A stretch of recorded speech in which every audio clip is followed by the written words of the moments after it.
يا أيها الذين آمنوا إذا نودي للصلاة من يوم الجمعة فاسعوا إلى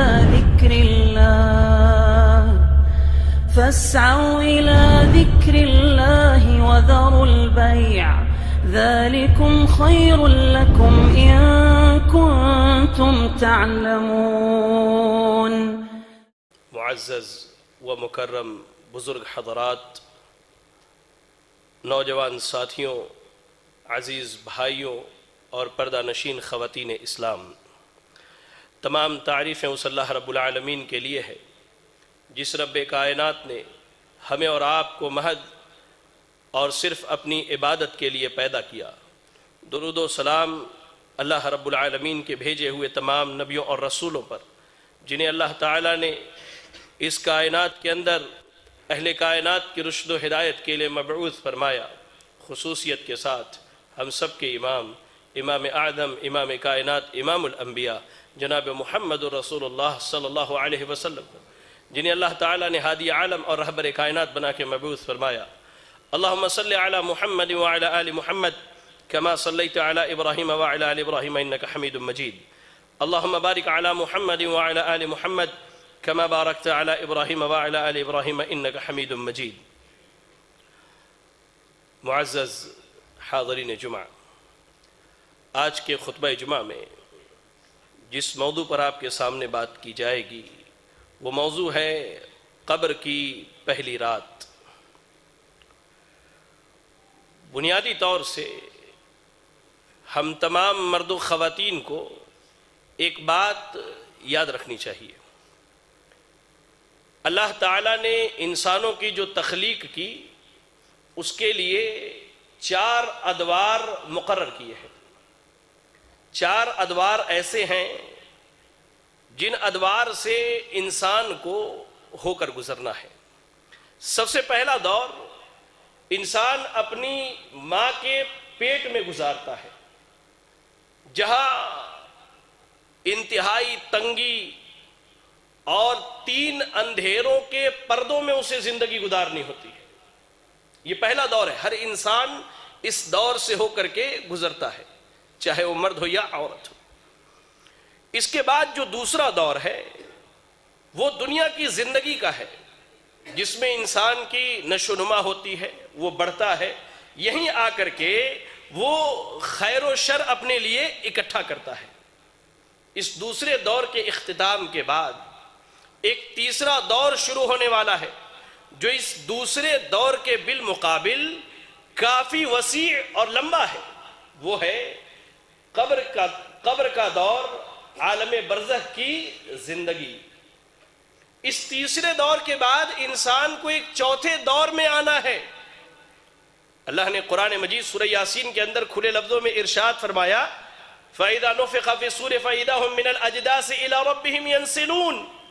جب سور پھونک دیا جائے گا تو سارے لوگ اس چوتھے دور کے لیے دوڑ پڑیں گے، اور اس دور کے بعد یا تو جنت ہے یا جہنم ہے۔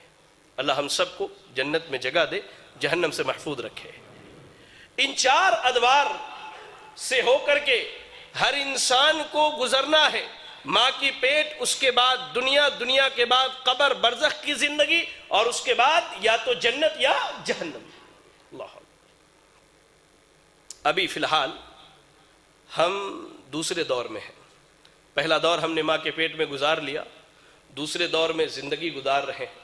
دنیا میں ہماری نشو و نما ہو رہی، اللہ کی نعمتوں سے فائدہ اٹھا رہے، اپنے لیے جہاں نیکیاں اکٹھا کر رہے ہیں وہیں اپنے نامہ اعمال میں گناہ بھی جمع کر رہے ہیں۔ اس دوسرے دور کے بعد جو ہمارے ساتھ تیسرا دور آنے والا ہے وہ انتہائی اہم دور ہے، اور اس دور کی ابتدا اللہ نے انسان کی موت سے رکھی ہے۔ خطبہ مسنونہ میں نے سورۃ الجمعہ کی آیت نمبر 8 پڑھی۔ اللہ نے کیا کہا؟ قُلْ إِنَّ الْمَوْتَ الَّذِي تَفِرُّونَ مِنْهُ فَإِنَّهُ مُلَاقِيكُمْ۔ انسان چاہے موت سے کہیں بھی بھاگ جائے، کسی پائے کھمبے کے اندر چھپ جائے، دنیا کے سارے بڑے بڑے اطباء اور ڈاکٹروں کو بلا لے اپنے آپ کو موت سے بچانے کے لیے، اللہ نے کہا فَإِنَّهُ مُلَاقِيكُمْ، تم کہیں بھی چلے جاؤ تمہارے پاس یہ موت خود چل کر کے آئے گی۔ یا رب، اس موت سے کسی کو چھٹکارا نہیں، حتیٰ کہ اس کائنات کی سب سے عظیم شخصیت جناب محمد الرسول اللہ صلی اللہ علیہ وسلم کے تعلق سے اللہ نے مشرکوں کو جواب دیتے ہوئے کہا، اے نبی اگر آپ کو موت آ گئی تو کیا یہ مشرک ہمیشہ باقی رہیں گے؟ اس آیت میں اللہ نے وضاحت کر دی کہ موت نبی نے بھی آنی ہے۔ اس موت کے بعد جو ہے قبر کی زندگی شروع ہونے والی۔ یہ قبر کیا ہے؟ عموماً ہم یہ سمجھتے ہیں کہ مٹی کا ایک چھوٹا سا گھر ہے جس میں ہم 4 کاندھوں پر اپنے کسی رشتہ دار، اپنے کسی عزیز، اپنے کسی قریبی کو اٹھا کر کے لے جا کے دفن کر کے چلے آتے ہیں۔ لیکن شریعت نے قبر کو کچھ اور بتلایا ہے جس کا ہمارے پاس علم نہیں ہے، اس کا علم حاصل کرنے کی ضرورت ہے، قبر کے متعلق سیکھنے کی ضرورت ہے، قبر کے متعلق جاننے کی ضرورت ہے، ورنہ انسان قبر کے متعلق کیسے تیاری کرے گا؟ ابھی آپ دیکھیں لاک ڈاؤن چل رہا تھا، اسکولوں میں تعلیم ہو رہی ہے، کیوں بھائی؟ آپ کے ایگزامز ہونے ہیں۔ جب امتحان کا علم نہ ہو تو آدمی تیاری نہیں کرتا، جب امتحان کا علم ہو جائے تو انسان اس کی تیاری بھی کرتا ہے۔ میں نے ایک عنوان یہاں لکھا ہے، قبر کیا ہے؟ اللہ اکبر، آئیے میں آپ کو بتلاؤں قبر کیا ہے۔ آخرت کے سفر پر جب انسان نکلتا ہے، جب اس کی موت ہو گئی وہ آخرت کے سفر پر نکل چلا۔ آخرت کے سفر پر نکلنے کے بعد جو سب سے پہلا پڑاؤ، پہلا اسٹاپ جو ہے وہ قبر ہے در حقیقت۔ یہ میری اپنی بات نہیں ہے، بڑے مشہور صحابی رسول ہیں حضرت عثمان بن عفان رضی اللہ تعالی عنہ، خلفائے راشدین میں سے۔ آپ کے غلام حضرت ہانی بیان کرتے ہیں کہ عثمان بن عفان رضی اللہ تعالی عنہ کی یہ عادت تھی کہ ان کے سامنے جب جنت و جہنم کا تذکرہ ہوتا تو آپ نہیں روتے تھے، آپ گھبراتے نہیں تھے۔ قیامت کا تذکرہ ہوتا آپ نہیں روتے، نہیں گھبراتے۔ لیکن جو ہی آپ کا گزر کسی قبر کے پاس سے ہوتا یا آپ کے سامنے قبر کا تذکرہ کر دیا جاتا، آپ زار و قطار روتے، زار و قطار، یہاں تک کہ آپ کی داڑھی جو ہے تر ہو جایا کرتی تھی۔ لوگوں نے پوچھا حضرت عثمان بن عفان رضی اللہ تعالی عنہ سے، جنت کے تذکرے پر آپ نہیں روتے، جہنم کے تذکرے پر نہیں روتے، لیکن جب قبر کی بات آتی ہے آپ اتنا روتے ہیں؟ کہا میں نے اللہ کے نبی صلی اللہ علیہ وسلم کو فرماتے ہوئے سنا، ان القبر اول منازل الاخرہ، لوگوں قبر جو ہے آخرت کے سفر کا سب سے پہلا پڑاؤ ہے، آخرت کی سب سے پہلی سیڑھی ہے، آخرت کی سب سے پہلی منزل ہے۔ فإن نجا منہ، کہا فإن نجا منہ عہد فما بعدہ ایسر منہ، اگر آدمی قبر میں کامیاب ہو گیا، قبر میں نجات پا لیا، سوالات کے جوابات دے لیے، تو یہاں اگر وہ کامیاب ہو گیا تو اس کے بعد کے منازل اس کے لیے آسان ہو جائیں گے۔ اور آگے کہتے ہیں کہ اگر یہاں نجات نہیں پایا، یہاں اسے کامیابی نہیں ملی، تو اس کے بعد کے جو منازل آنے والے ہیں اشد منہ، اس سے بھی زیادہ سخت ہوں گے۔ یا رب، اس سے بھی زیادہ سخت ہوں گے۔ یاد رکھیں، ہم جس قبر کو ایک مٹی کا چھوٹا سا گھر سمجھتے ہیں، وہ قبر در حقیقت آخرت کے سفر کے پڑاؤ میں سب سے پہلا اسٹاپ ہے، سب سے پہلا اسٹاپ ہے جہاں ہم نے ٹھہرنا ہے، اور کتنا ٹھہرنا ہے انشاءاللہ میں آپ کو اخیر میں بتلاتا ہوں۔ دوسرا نقطہ، قبر کیا ہے؟ قبر ایک تاریک گھر ہے جہاں اجالا صرف انسان کے اعمال سے ہی ہو سکتا ہے۔ یاد رکھیں اس بات، قبر کیا ہے؟ قبر ایک اندھیرا اور تاریک گھر ہے جہاں اجالا صرف انسان کے اعمال سے ہی ہو سکتا ہے۔ وہاں کسی کا وسیلہ، کسی کا تعلق، کسی کی رشتہ داری، کسی کا خاندان، کسی کا قبیلہ، کسی کا سماج کام آنے والا نہیں ہے۔ اللہ کے نبی صلی اللہ علیہ وسلم کے دور میں صحیح بخاری اور صحیح مسلم کی روایت ہے، ایک عورت مسجد صاف کیا کرتی تھی۔ کچھ دن اللہ کے نبی صلی اللہ علیہ وسلم نے اسے نہیں دیکھا تو آپ نے صحابہ سے پوچھا کہ وہ جو عورت صفائی کیا کرتی تھی وہ کہاں ہے؟ صحابہ اکرام رضی اللہ عنہم نے کہا انہا ماتت اللیلہ، اے اللہ کے نبی صلی اللہ علیہ وسلم فلاں رات جو ہے اس عورت کی موت ہو گئی، تو رات کا وقت تھا، ہم نے آپ کو اٹھانا مناسب نہیں سمجھا، نماز جنازہ پڑھی اور اس کو ہم نے دفن کر دیا۔ رحمت للعالمین ہے، آپ کے ہاں چہرہ دیکھ کر کے لوگوں سے معاملات نہیں ہوتے تھے، آپ عہدہ اور منصب دیکھ کر لوگوں سے معاملات نہیں کرتے تھے۔ جھاڑو دینے والی عورت کے بارے میں پوچھتے کہاں ہے اس کی قبر؟ دلونی بتلاؤ مجھے اس کی قبر کہاں ہے۔ صحابہ لے کر کے گئے، اللہ کے نبی صلی اللہ علیہ وسلم اس غریب عورت کے قبر کے سامنے کھڑے ہوئے، قبلہ رو کیا آپ نے اور اس کی نماز جنازہ پڑھی اور اس کے حق میں دعا کیا۔ اور اس کے بعد اللہ کے نبی صلی اللہ علیہ وسلم کیا کہتے ہیں؟ ان هذه القبور مملوءۃ ظلما۔ آپ صلی اللہ علیہ وسلم کہتے ہیں کہ یہ قبر جو ہے، قبر والے پر بالکل اندھیرا اور تاریک ہوتا ہے، اس میں کوئی روشنی نہیں ہوتی، کوئی روشنی نہیں ہوتی۔ آج ہم اجالوں کے اتنے دلدادہ ہو چکے ہیں کہ اگر تھوڑی دیر کے لیے لائٹ چلی جائے، تھوڑی دیر کے لیے لائٹ چلی جائے تو ہم پریشان ہو جاتے ہیں۔ ابھی کل رات ہی اپنے کچھ بھائیوں کے ساتھ ہم راستے سے آ رہے تھے تو تھوڑے ہی فاصلے پر روشنی نہیں تھی، تو آپس میں اس بات پر ڈسکشن ہونے لگا کہ دیکھیے یہاں کھمبے نہیں ہیں، یہاں روشنی نہیں، ہم تھوڑی سی تاریکی سے پریشان ہو جاتے ہیں۔ اس قبر کی تاریکی کو ذرا سوچئے، جہاں کوئی نہ ہوگا، نہ باپ، نہ ماں، نہ بھائی، نہ بہن، نہ بیوی، نہ بچے۔ اللہ اکبر۔ اللہ کے نبی صلی اللہ علیہ وسلم کہتے ہیں یہ قبر کیا ہے؟ ایک تاریک گھر ہے قبر والے کے لیے۔ اللہ اکبر۔ اللہ کے نبی صلی اللہ علیہ وسلم نے آپ نے آگے فرمایا کہ میں نے اس کی نماز جنازہ پڑھی، اس کے حق میں دعا کیا تو اللہ تعالیٰ میرے دعا اور اس پر نماز پڑھنے کی وجہ سے اس کے قبر کو نور سے منور کر دے گا۔ کہنے کا مقصد یہ ہے کہ جس قبر کو صرف ہم ایک مٹی کا گھر سمجھتے ہیں، وہ قبر در حقیقت کیا ہے؟ تاریکیوں کا ایک گھر ہے، کیڑے مکوڑوں کا گھر ہے، جہاں کوئی نہ ہوگا سوائے ہمارے اعمال کے۔ اللہ اور آگے آئیے، قبر کیا ہے؟ قبر یہ آزمائش کی جگہ ہے، قبر یہ انسان کے فتنے میں ڈالے جانے کی جگہ ہے۔ بعض صحیح روایتوں کے الفاظ ہیں کہ اللہ کے نبی صلی اللہ علیہ وسلم نے کہا کہ قبر کا فتنہ جو ہے مسیح الدجال کے فتنے کی طرح ہے۔ اور مسیح الدجال کا فتنہ کتنا بڑا ہے؟ اللہ کے نبی صلی اللہ علیہ وسلم کہتے ہیں کہ جتنے بھی نبی آئے سارے نبیوں نے اپنی امت کے لوگوں کو مسیح الدجال کے فتنے سے ڈرایا ہے۔ آپ کہتے ہیں کہ قبر کا فتنہ، قبر کی آزمائش بھی مسیح الدجال کی آزمائش کی طرح ہے۔ اللہ اکبر۔ عروہ بن زبیر رضی اللہ تعالیٰ عنہ اپنی خالہ ام المومنین عائشہ صدیقہ رضی اللہ تعالیٰ عنہ سے بیان کرتے ہیں کہ ان کے پاس ایک یہودی عورت بیٹھی ہوئی تھی، یہودیہ عورت بیٹھی ہوئی تھی، تو اس نے کہا کہ تمہاری کیا رائے ہے حضرت عائشہ رضی اللہ تعالیٰ عنہ سے؟ تمہیں معلوم ہے کہ تم سب کو قبروں میں آزمایا جاتا ہے؟ تو اللہ کے نبی صلی اللہ علیہ وسلم نے اس یہودی عورت کی بات سنی تو آپ نے کہا کہ یہودیوں کو قبر میں آزمایا جاتا ہے۔ آپ نے یہ بات کہی۔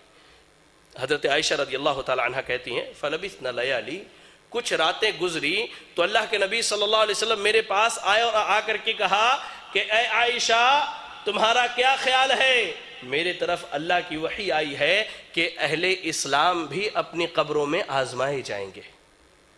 دنیا کی سب سے بڑی آزمائش ہے، جس آزمائش میں کامیاب ہونا یہ ہر انسان کی ذمہ داری ہے، ہر انسان کی ذمہ داری ہے۔ کامیاب کیسے ہوں گے انشاءاللہ میں آپ کو آگے چل کے بتلاتا ہوں۔ تو قبر کیا ہے؟ یہ ایک آزمائش کی جگہ ہے جہاں انسان آزمایا جاتا ہے۔ اور جب اللہ کے نبی صلی اللہ علیہ وسلم کو اللہ نے یہ بتلا دیا کہ امت اسلامیہ بھی قبر میں آزمائی جائے گی، ام المومنین عائشہ صدیقہ رضی اللہ تعالیٰ عنہ کہتی ہیں کہ میں نے اس کے بعد ہمیشہ دیکھا کہ امام کائنات نبی اکرم صلی اللہ علیہ وسلم قبر کے فتنے سے اللہ کی پناہ مانگتے تھے۔ تشہد میں دعا پڑھتے نا، وَأَعُوذُ بِكَ مِن فِتْنَةِ الْقَبْرِ، اللہ ہم تجھ سے قبر کی آزمائش سے تیری پناہ چاہتے ہیں۔ یہ صحیح مسلم کی روایت ہے، حضرت عائشہ رضی اللہ تعالیٰ عنہ کہتی ہے کہ اللہ کے نبی صلی اللہ علیہ وسلم اس کے بعد قبر کے فتنے سے پناہ مانگنے لگے اللہ رب العالمین کی۔ ہم میں سے کتنے ایسے ہیں جو دن بھر میں کم از کم 100 مرتبہ اللہ سے قبر کے فتنے کی پناہ مانگتے ہو؟ میں نہیں سمجھتا کہ شاید کوئی ہو الا من رحم ربی، سوائے اس کے جس پر میرا رب رحم فرمائے۔ قبر کیا ہے میرے بھائیوں؟ قبر ایک ایسی تنگ جگہ ہے جہاں ایمان والا جائے تب بھی، بے ایمان جائے تب بھی قبر اسے دبوچ لیتی ہے، اسے دباتی ہے، اور اس میں کوئی فرق نہیں ہے چاہے ایمان والا ہو چاہے فاسق و فاجر یا کافر ہو۔ قبر میں دفن کیا گیا، قبر اسے دبوچتی ہے، دبا کے رکھتی ہے۔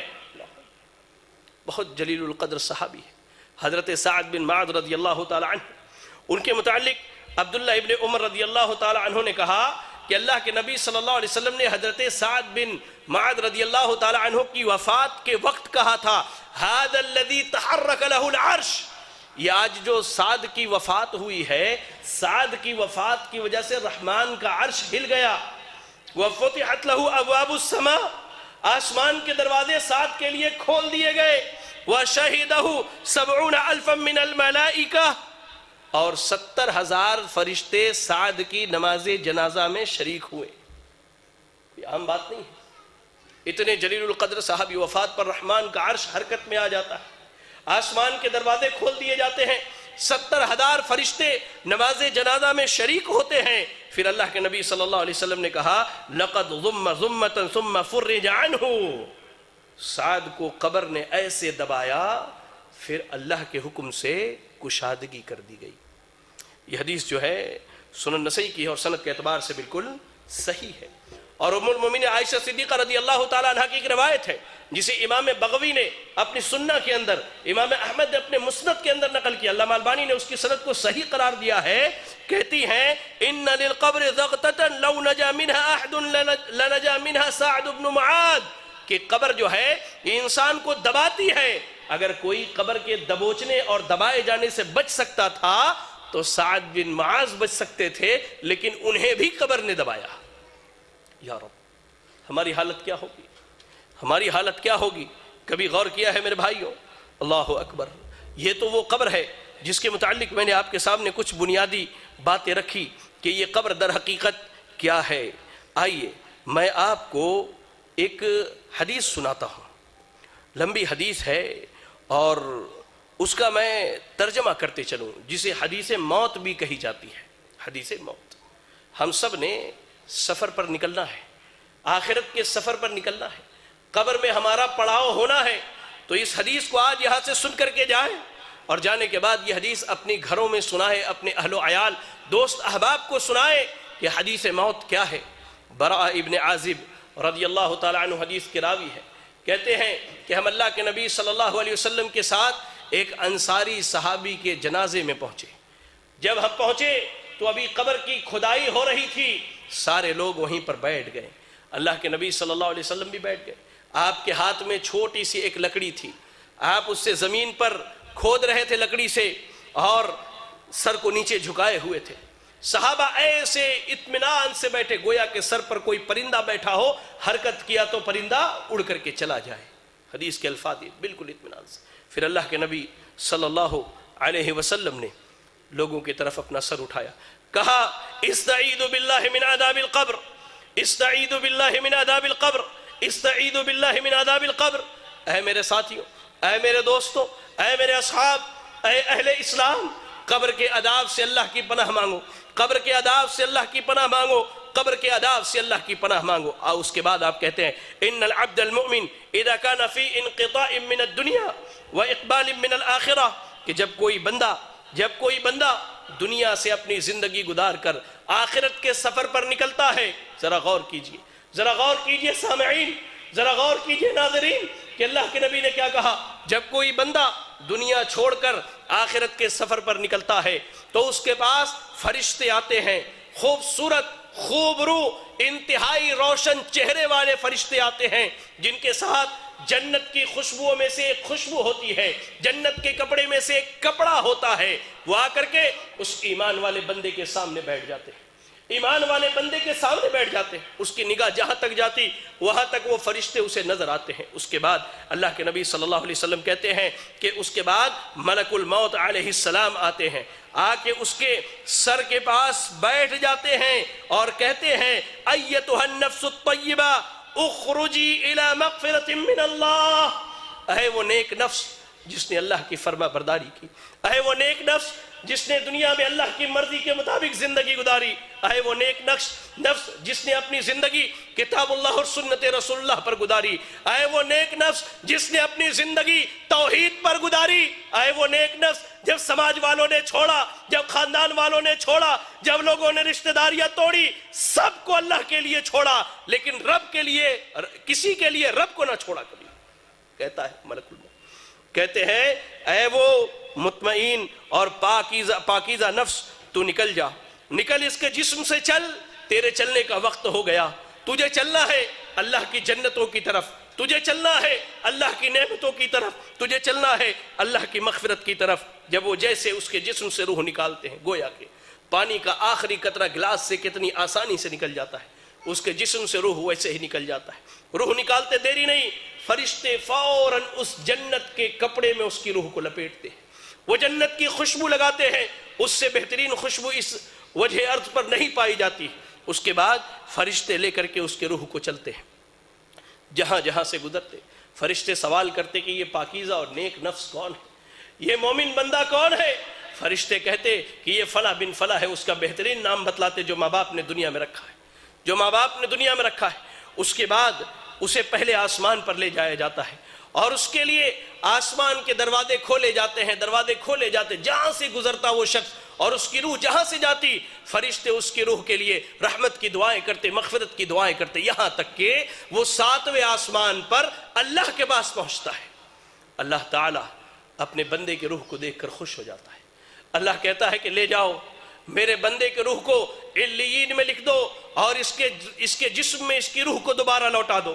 میں نے انہیں مٹی سے پیدا کیا ہے، اسی مٹی میں یہ دفن کیے جائیں گے اور پھر اسی مٹی سے انہیں زندہ کروں گا۔ اللہ کے حکم کے مطابق علیین میں لکھ دیا جاتا ہے کہ یہ اہل جنت میں سے ہے اور دنیا میں اس کی روح لوٹا دی جاتی ہے۔ اس کے بعد قبر میں 2 انتہائی خوبصورت فرشتے آتے ہیں، آ کے اس کے سامنے بیٹھتے ہیں اور بیٹھنے کے بعد اس سے پہلا سوال پوچھتے ہیں، من ربکا، من ربکا، اے وہ شخص تیرا رب کون ہے، تیرا رب کون ہے؟ وہ کہتا ہے میرا رب اللہ ہے، میرا رب اللہ ہے۔ اللہ قبر کی پہلی رات ہو، یہ قبر کا پہلا دن ہوگا جب ہم اور آپ ہماری روح نکالے جانے کے بعد ہمارے جسم میں لوٹائی جائے گی۔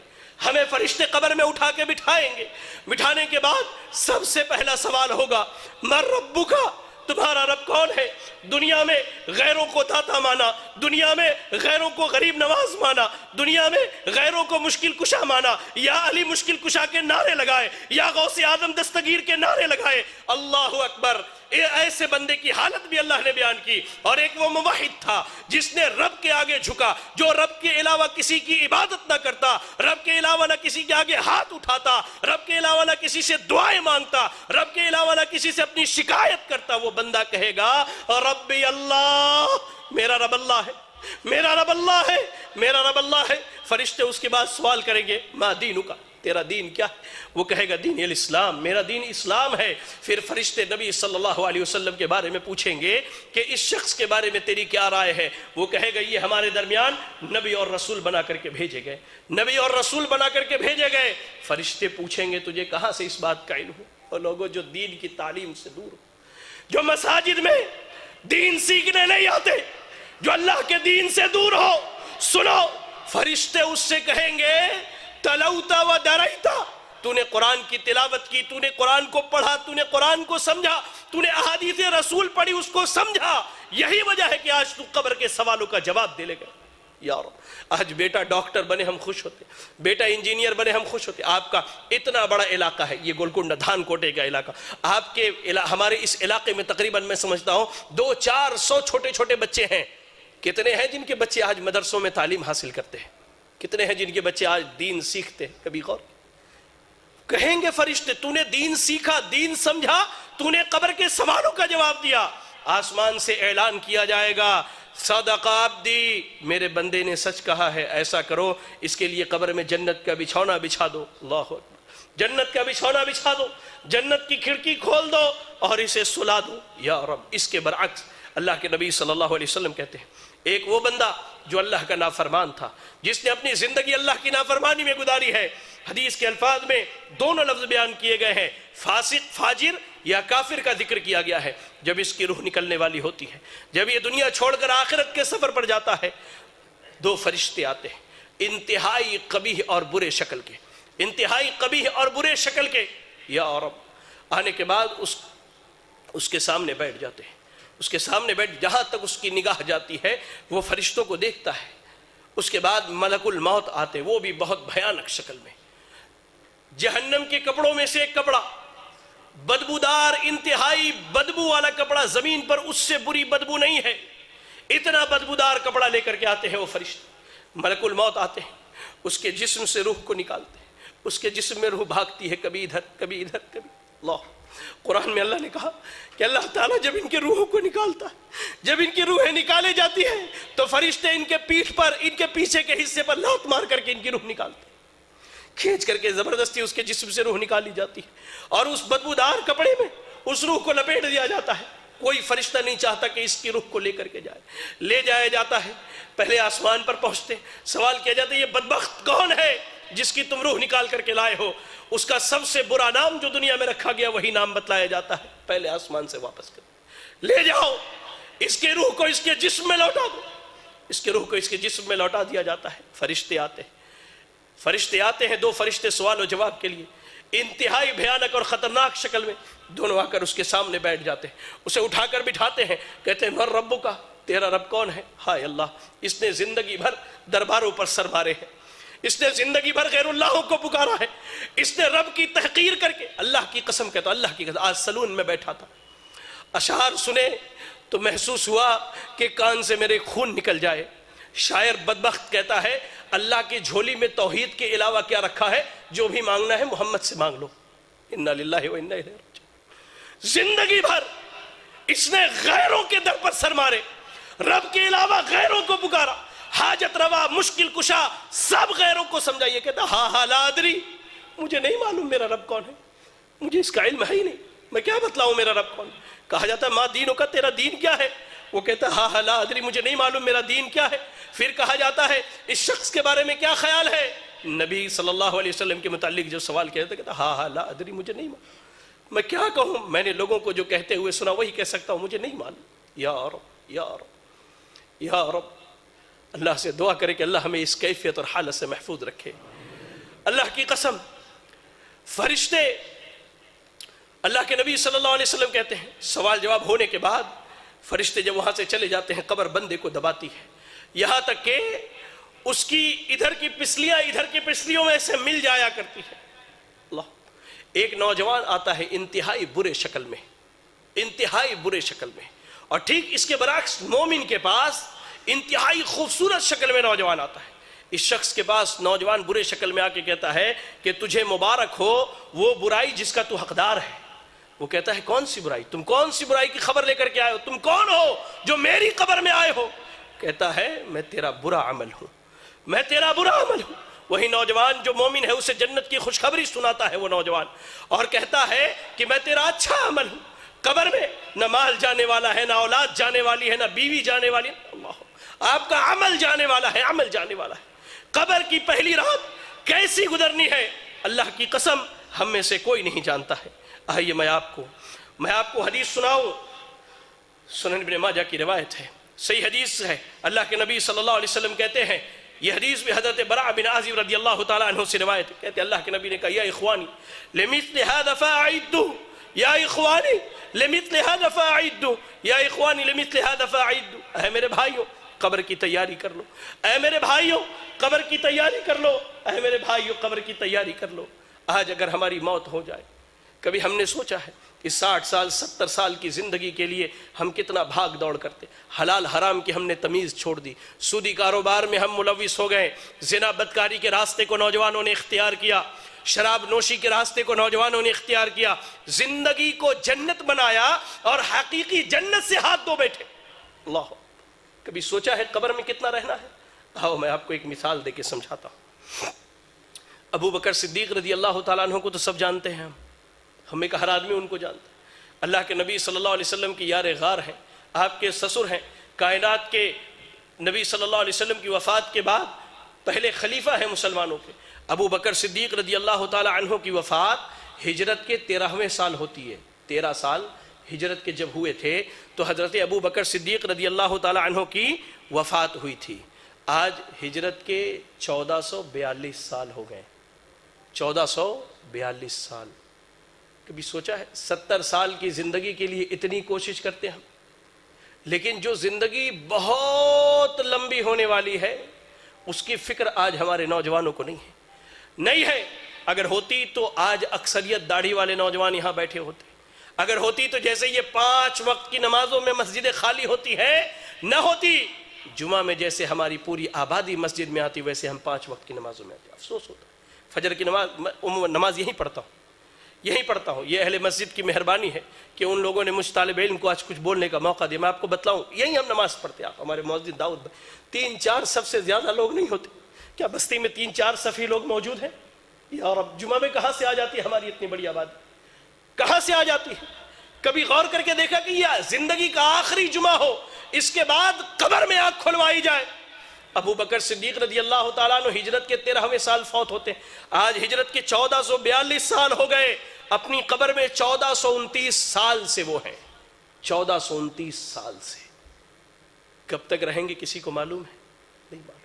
ہماری موت ہو جائے ہم اپنی قبر میں کتنے سال رہیں گے، کتنے برس، کتنے ہزار سال ہم رہیں گے، ہم میں سے کوئی نہیں جانتا، کیونکہ قیامت کا علم اللہ کے علاوہ کسی کو نہیں ہے۔ یا پھر بھی اتنی غفلت، پھر بھی اتنی لاپرواہی۔